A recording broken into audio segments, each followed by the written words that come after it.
I teach in Iowa at a small private college, not too far from Iowa City. And I teach in the art and art history department there, photography mainly. And that's what I'm going to talk about, is the use of Holga cameras. The Holga is a plastic toy camera, and it shoots medium format film. We still teach film. We have 6 enlargers in our darkroom. And I was trying to figure out a way to continue to teach film without having to buy brand new 35 millimeter SLR cameras, which over the years has become a problem because the students used to be able to bring in working SLR 35 millimeter cameras. No longer. They're not really out there. Most of the cameras they'd bring in did not work.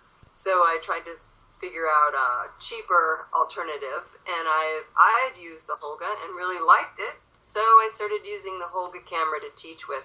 We can buy them for about $25 to $30 a piece, and I teach either 15 to 18 students at a time.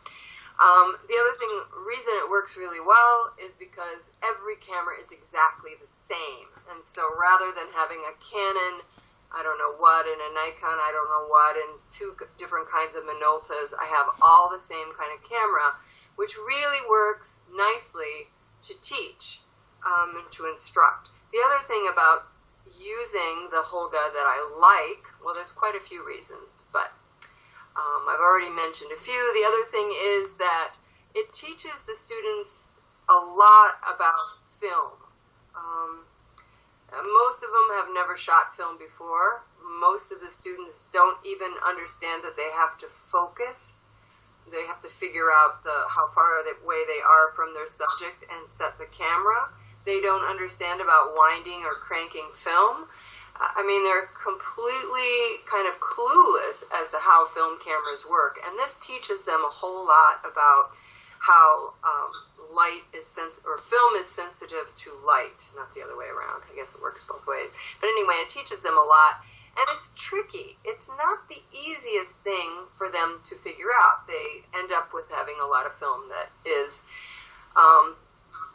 too dense or not dense enough. But little by little, after about 4 rolls of film, they're doing pretty well, usually. And also, another thing I like about it is the fact that it teaches them to see differently, because generally when you use a regular 35 millimeter camera or even a digital camera, you end up throwing away a lot of things that you don't think works, and the Holga teaches you to start appreciating pictures that you wouldn't normally appreciate. So I see a lot more experimental and interesting work when I use the Holga in comparison to the old 35 millimeter.